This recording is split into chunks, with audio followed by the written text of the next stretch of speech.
আসসালামু আলাইকুম। সম্মানিত দর্শক, আপনারা সবাই অবশ্যই খুব ভালো করে জানেন বাংলাদেশের রাজনীতি কখনো আসলে শান্ত নদীর মতো নয়। এই যেন বর্ষায় উত্তাল পদ্মা।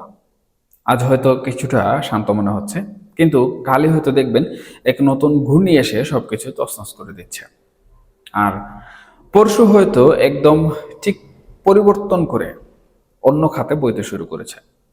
ঠিক এমন একটা ঘূর্ণি আর অস্থিতিশীলতার স্পষ্ট আভাস আমরা আবারও পাচ্ছি সদ্য শুরু হওয়া ত্রয়োদশ জাতীয় সংসদকে ঘিরে। আমরা সবাই হয়তো ভেবেছিলাম একটা নতুন সংসদ বসবে, নতুন আইন কানুন হবে, দেশ হয়তো একটা স্থিতিশীলতার দিকে এগোবে। কিন্তু বাস্তবতা আসলে এতটা সরল নয়। সংসদ ঠিকমতো বসার আগেই এমন কিছু প্রশ্ন সামনে এসে দাঁড়িয়েছে যা আমাদের নতুন করে ভাবতে কিন্তু বাধ্য করছে। আমরা কি আসলে একটা নতুন সংঘাতের দিকে এগিয়ে যাচ্ছে? এমন প্রশ্ন কিন্তু উঠা শুরু হয়েছে। এই যে একটা গুমট পরিস্থিতি তৈরি হয়েছে, এর মূলে যদি আমরা একটু গভীরভাবে তাকাই, তাহলে তিনটি বড় সংকট বা দ্বন্দ্ব আমাদের চোখে পড়বে। এগুলো হলো দ্বৈত শপথ, গণভোট আর অধ্যাদেশ। এই তিনটি শব্দ শুনতে হয়তো খুব সাধারণ আইনি পরিভাষা মনে হতে পারে, কিন্তু বিশ্বাস করুন, এই তিনটি শব্দের ভেতরেই কিন্তু লুকিয়ে আছে আগামী দিনের বাংলাদেশের যে রাজনীতি, সেই রাজনীতির সম্পূর্ণ গতিপথ। দেশ এখন যেন এক অদ্ভুত মোহনায় এসে দাঁড়িয়েছে। একদিকে রয়েছে আমাদের দীর্ঘদিনের চর্চিত বিদ্যমান সংবিধান, যার একটা নিজস্ব আইনি কাঠামো এবং বাধ্যবাধকতা আছে। আর ঠিক তার বিপরীতে দাঁড়িয়ে আছে সাম্প্রতিক জুলাই গণ অভ্যুত্থানের স্পিরিট বা আকাঙ্ক্ষা থেকে জন্ম নেয়া নতুন রাজনৈতিক প্রতিশ্রুতি। সমস্যাটা হলো, এই দুটো পক্ষই নিজেদের বৈধতা দাবি করছে। দুটো পক্ষই বলছে তারা জনগণের কথা বলছে, কিন্তু তাদের হাঁটার পথ দুটো দিকে সম্পূর্ণভাবে আলাদা। দেখুন সুপ্রিয় দর্শক, ইতিহাস ঘাটলে দেখবেন এমন মুহূর্ত খুব একটা আসে না যখন একটা সংসদ নিজেই নিজের অস্তিত্ব বা বৈধতার প্রশ্নে একটা দোলাচলে পড়ে যায়। ঘটনার শুরুটা কিন্তু হয়েছে সেই শপথ গ্রহণ থেকে। সাধারণত শপথ মানেই একটা আনুষ্ঠানিকতা, তাই না? একটা সুন্দর দিনের শুরু, নতুন অধ্যায়ের শুভ সূচনা। কিন্তু এবার এই শপথ গ্রহণটাই হয়ে উঠেছে রাজনৈতিক দর্শনের এক বিশাল যুদ্ধক্ষেত্র। নির্বাচিত সংসদ সদস্যরা স্বাভাবিকভাবে শপথ দিলেন, কিন্তু গোলমালটা বাঁধল যখন সংবিধান সংস্কার পরিষদের সদস্য হিসাবে আরেকটি শপথ নেওয়ার প্রসঙ্গ সামনে এলো। তখন অনেকেই কিন্তু প্রশ্ন তুলছেন, সংবিধানে যার কোনো অস্তিত্ব এখনো সেভাবে লিপিবদ্ধ নেই, তার অধীনে শপথ কেমন করে হয়? আবার এর উল্টো দিকে যারা আছেন তারা বেশ জোর গলাতেই বলছেন, জনগণ তো গণভোটে একটা পথ দেখিয়ে দিয়েছে, সেটাই তো নতুন বৈধতা। এই পুরো পরিস্থিতিটা এমন যেন কারো হাতে একটা পুরনো আমলের মানচিত্র ধরিয়ে দিয়ে বলা হয়েছে একটা সম্পূর্ণ নতুন শহর এই মানচিত্র থেকে খুঁজে বের করতে। বর্তমান প্রেক্ষাপটে সরকার গঠন করা বিএনপি নেতৃত্বাধীন জোটের অবস্থাটা যদি আমরা একটু বিশ্লেষণ করি, তাহলে এখানে আমরা দেখতে পাই তারা কিন্তু বেশ সতর্ক একটা অবস্থানে আছে এবং তারা চাইছে খুব হিসেব করে পা ফেলতে। তাদের দিক থেকে যুক্তিটা কিন্তু খুব পরিষ্কার এবং আমি মনে করি কাঠামোগত। তারা মনে করেন একটা রাষ্ট্র পরিচালনার মূল ভিত্তি তার সংবিধান। আপনি যদি আবেগের বশবর্তী হয়ে বা পরিস্থিতির চাপে সেই সংবিধানকে পাশ কাটিয়ে কোনো নতুন কাঠামো এখানে দাঁড় করাতে যান, তবে আজ হোক বা কাল সেটা দেশের সর্বোচ্চ আদালতে গিয়ে আটকেই যাবে।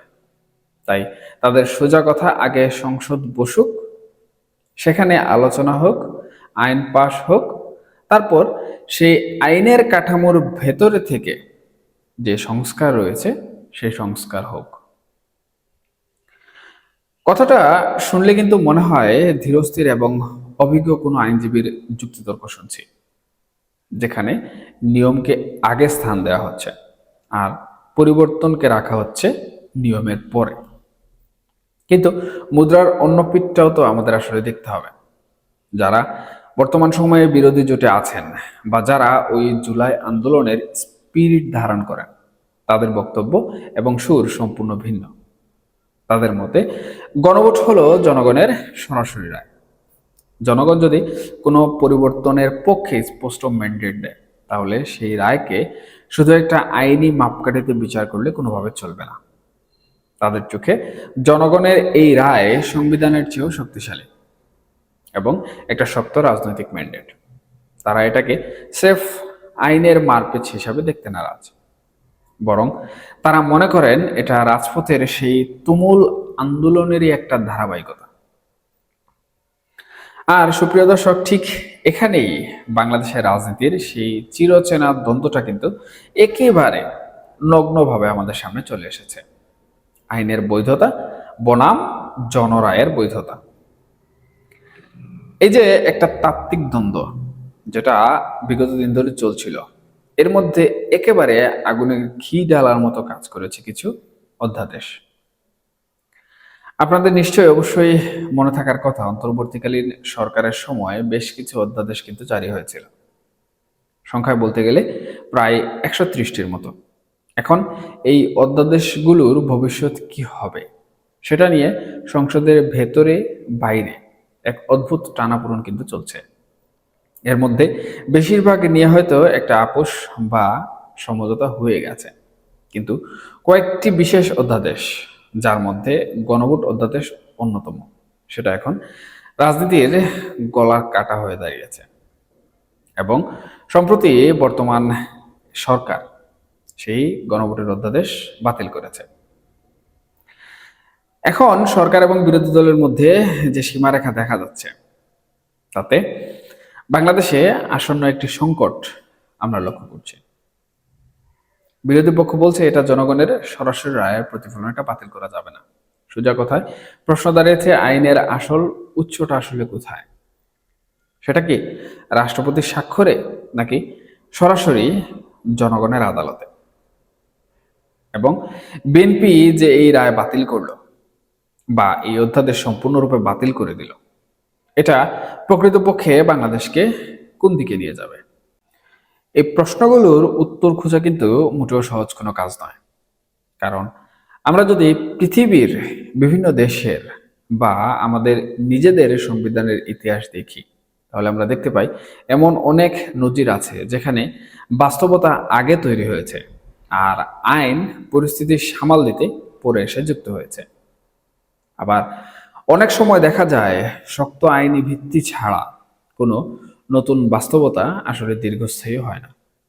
এই যে একটা অচল অবস্থা, এর কারণে সংসদের ভেতরের বিশেষ কমিটির বৈঠকগুলো এখন যেন আর নিছক বৈঠক নেই, সেগুলো হয়ে উঠেছে আদালত এবং রাজনৈতিক মঞ্চের মাঝামাঝি এক অদ্ভুত জায়গা।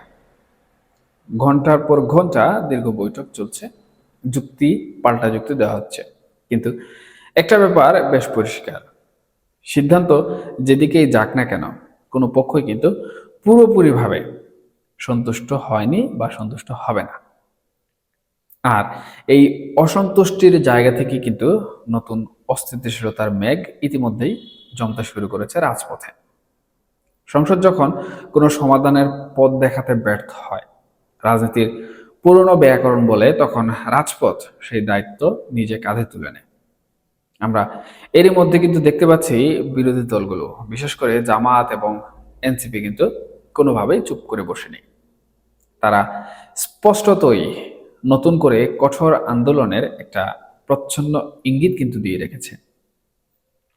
এবং পরিস্থিতি এমন একটা জায়গায় এসে দাঁড়িয়েছে যে রাজনৈতিক বিশ্লেষকরা এটিকে দলগুলোর আদর্শিক অবস্থান এবং অস্তিত্ব রক্ষার চূড়ান্ত পরীক্ষার মুহূর্ত হিসাবে কিন্তু দেখছেন। এমনকি আমি নিজেও পর্যবেক্ষক হিসাবে এটি বিভিন্ন সময় আলোচনা করেছি। সবচেয়ে আশঙ্কার জায়গা হলো বর্তমান সরকার হয়তো একটা সূক্ষ্ম প্রয়াস চালাচ্ছে জুলাই সনদকে কিছুটা হলেও এড়িয়ে যাওয়ার বা নিজেদের মতো করে রূপ দেওয়ার। তারা হয়তো ভাবছেন সংখ্যাগরিষ্ঠতার জোরে বা সংবিধানের দোহাই দিয়ে পরিস্থিতি সামলে নেবেন। কিন্তু ইতিহাস সাক্ষী সংখ্যাগরিষ্ঠতার গায়ের জোর দিয়ে হয়তো সাময়িকভাবে সিদ্ধান্ত চাপিয়ে দেওয়া যায়, কিন্তু দীর্ঘমেয়াদী স্থিতিশীলতা কখনোই তৈরি করা যায় না। যদি সত্যি সত্যি জনরায়কে অবমূল্যায়ন করা হয়, তবে তার ফল খুব একটা সুখকর হবে বলেও মনে হয় না। তখন সংসদের বাইরের উত্তেজনা এমন মাত্রায় পৌঁছাতে পারে যা হয়তো কারোরই নিয়ন্ত্রণের মধ্যে থাকবে না। আবার সরকার যদি সমঝোতার রাজনীতি বেছে নেয়, তবে সিদ্ধান্ত নিতে দেরি হবে, যেটা আরেক ধরনের রাজনৈতিক শূন্যতা তৈরি করবে। দেখুন, এই যে গণভোট বাতিল হয়ে গেল এবং এই যে বিরোধী দল যারা রয়েছে জামাত এবং এনসিপি, তারা যেভাবে বলছে যে জনরায়কে অবমূল্যায়ন করা হয়েছে, এখন তাদের প্রস্তুতি অনুযায়ী তারা কি প্রকৃতপক্ষে মাঠে নামবে? তারা কি আন্দোলনে যাবে, কিংবা রাজপথে তারা কোনো ধরনের কর্মসূচি দেবে? এই যে প্রশ্নগুলো, এই প্রশ্নগুলো এখন পর্যন্ত, অর্থাৎ এই যে গণভোট অধ্যাদেশ বাতিল বা গণভোট বাতিল করা হলো, এটার পর থেকে এখন পর্যন্ত কিন্তু কোনো সঠিক সিদ্ধান্ত কোনো রাজনৈতিক দল, বিরোধী জোটে যারা রয়েছেন তাদের কাছ থেকে আসেনি। তবে সামাজিক যোগাযোগ মাধ্যম থেকে শুরু করে বিভিন্ন গণমাধ্যমে যে সকল কথাবার্তা আমরা শুনতে পাচ্ছি, তাতে মোটামুটি একটা স্পষ্ট আভাস পাওয়া যাচ্ছে যে এই গণভোট বাতিল হওয়ার বিষয়ে তারা কোনোভাবে কিন্তু সন্তুষ্ট নয়। এর মূল কারণ কি? এর মূল কারণ হচ্ছে এই গণভোটই হচ্ছে সংস্কার বা এই যে বিপ্লবী কিংবা গণ অভ্যুত্থানের সারথীদের যে শর্তসমূহ কিংবা তাদের যে কন্ডিশন, তাদের যে চাওয়া পাওয়া, তাদের যে দাবি দাবা, এই গণভোটের মধ্যে কিন্তু নিহিত রয়েছে। এখন সোজাসুজি যদি এই গণভোটটাই সরকার যেভাবে বাতিল করেছে সেভাবে বাতিল করে একদম সংসদের কোনো এক কোনায় ছুঁড়ে ফেলে দেয়, তাহলে এই যে গণ অভ্যুত্থান কিংবা যারা জুলাই এবং আগস্টে আওয়ামী লীগের পতন ঘটিয়েছে, তাদের সকল দাবি দাবাও কিন্তু সংসদের একটি কোনায় নিক্ষিপ্ত হয়ে যাবে। এবং যাবে বলার এখানে যে কারণ, সেটা হচ্ছে এখন পর্যন্ত কিন্তু আমরা বিরোধী জোটগুলোর বা সংসদে যারা বিরোধী দল রয়েছেন তাদের কঠোর কোনো কথাবার্তা এখন পর্যন্ত শুনতে পাইনি। তারা সেই অতীতের মতো করে, অর্থাৎ যখন থেকে বিএনপি সরকার বা নতুন সরকার এই অধ্যাদেশগুলো কিংবা এই বিষয়গুলো বাতিল করার পক্ষে আলোচনা করছিল, তখন থেকে তারা যেভাবে হুমকি ধুমকি দিয়ে আসছিলেন, বর্তমান সময়ে কিন্তু হুমকি ধুমকি দিয়ে যাচ্ছেন। তবে কিছুদিন পর, অর্থাৎ এই যে বিষয়টি বাতিল হলো, এটা যদি সুস্পষ্ট আলোচনার মাধ্যমে সমাধান না হয় এবং সেই সমাধান হতে যতদিন সময় লাগবে ততদিন পর্যন্ত আমাদের হয়তোবা অপেক্ষা করতে হতে পারে, দেখতে যে পরবর্তীতে আসলে কি ঘটতে চলেছে। বিরোধী দলীয় জোট যারা রয়েছে তারা কি তাদের হুমকি ধমকিতে সীমাবদ্ধ থাকবে, নাকি তারা বিএনপি সরকারের যে সিদ্ধান্ত সেই সিদ্ধান্ত মেনে নেবে? এখন বিএনপি এখানে কৌশলগতভাবে হয়তোবা তাদের অন্যান্য যে সকল দাবি দাবাগুলো রয়েছে সেই সকল দাবি দাবাগুলো মেনে নিতে পারে, যাতে করে বিরোধী দলীয় জোটের ক্ষোভটা হালকা হয় এবং সরকারও স্বাভাবিক গতিতে তার কার্যক্রম পরিচালনা করতে পারে। কিন্তু সবথেকে মূল যে বিষয় গণভোট, সেই গণভোট যেভাবে বাতিল হয়ে গেল, এখন বাকি বিষয়গুলো যদি বিএনপি সরকার কোনোভাবে পাত্তা না দেয় বা প্রশ্রয় না দেয়, তাহলে বাংলাদেশ কিন্তু একটি রাজনৈতিক সংকটের দিকে এগিয়ে যাচ্ছে। এবং সেই রাজনৈতিক সংকটের ফলাফল হিসাবে অনেকেই কিন্তু এখন বলা বলি করছেন, অর্থাৎ যে নির্বাচনের মাধ্যমে সরকার ক্ষমতায় এসেছে সেখানে কিন্তু দুটো নির্বাচন হয়েছে একই দিনে একই সাথে। একটি হচ্ছে গণভোট হয়েছে, একটি জাতীয় সংসদ নির্বাচন হয়েছে। এখন এই যে সংবিধানের দোহাই দিয়ে গণভোট বাতিল করা হলো বা গণভোটকে বিদায় দিয়ে দেওয়া হলো, লোকজন কিংবা সামাজিক ব্যক্তিবর্গ নির্বাচন নিয়ে কিন্তু প্রশ্ন তোলা শুরু করেছেন। তাহলে জাতীয় সংসদ নির্বাচনও বাতিল হওয়া উচিত। কারণ অন্তর্বর্তীকালীন সরকার, বিপ্লব পরবর্তী গঠন, শপথ গ্রহণ কোনো কিছুই সংবিধানে নেই। এবং এই যে আওয়ামী লীগের পতন সংবিধান অনুযায়ী, এটাও কিন্তু এক ধরনের গুরুতর অপরাধ। যারা এসব বিষয়ে বলা বলি করছেন, আমি মনে করি তাদের যে চিন্তাধারা, সেই চিন্তাধারাও কিন্তু ভাবা দরকার। হয়তোবা তারা ইঙ্গিত দিচ্ছেন এই যে একটি জটিল পরিস্থিতি, এই যে অস্থিতিশীল পরিস্থিতি, এই অস্থিতিশীল পরিস্থিতির পরে হয়তোবা এই নির্বাচন বাতিল হওয়ার সম্ভাবনা রয়েছে। এবং নির্বাচন যদি বাতিল হয়, তাহলে বাংলাদেশের ইতিহাসে আমরা দেখেছি এরকম 3 মাসের মধ্যে নির্বাচন বাতিল হয়েছে, পুনরায় আবারও সংসদ নির্বাচন হয়েছে। এবং এই বিএনপি সরকারে কিন্তু তখন সেই নির্বাচন দিতে বাধ্য হয়েছিল। প্রয়াত সাবেক প্রধানমন্ত্রী বেগম খালেদা জিয়া তখন ক্ষমতায় ছিলেন। এই ইতিহাস হয়তোবা বাংলাদেশের রাজনীতিতে আবারও পুনরাবৃত্তি হতে চলেছে।